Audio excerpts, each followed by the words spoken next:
पुण्य राज्य करी दयानंद श्री दत्तात्रया श्री दत्तात्रय महाराज की जय सर्वज्ञ श्री चक्रधर स्वामी की जय।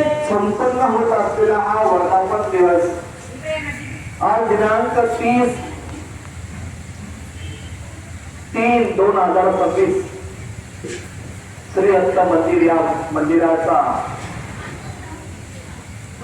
तिसरा वर्धापन दिवस आपण संपन्न करत आहे संपन्न होत आहे आणि स्वामी या ठिकाणी आलेले आहे।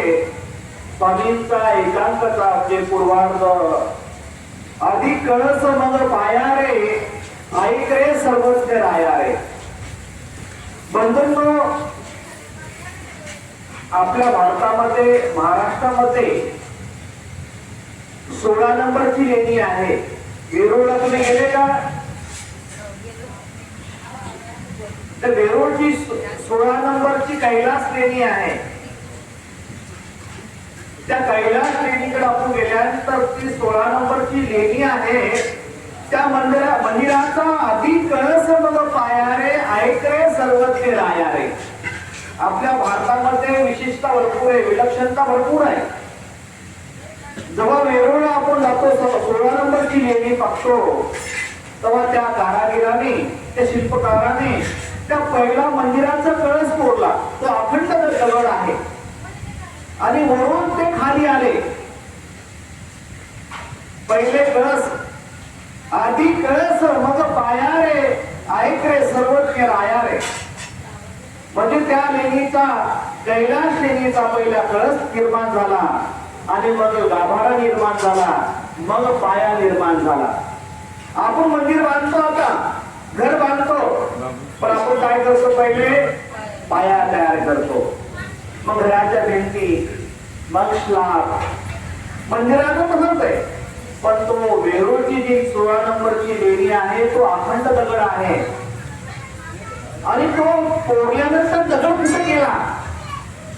अनेक लोकांना आश्चर्य, इतका डोंगर तोडला त्यांनी, ती लेणी तोडली, जवळपास दगड दिसत नाही।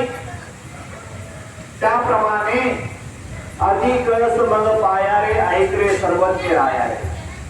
आमचे सर्वज्ञ श्री चक्रधर स्वामी 1142 ला भरवस या ठिकाणी हरिपाल देवाचं पूर उठवतात आणि स्वामी बडोद या ठिकाणी राजधर्म स्वीकार करतात। बंधूंनो,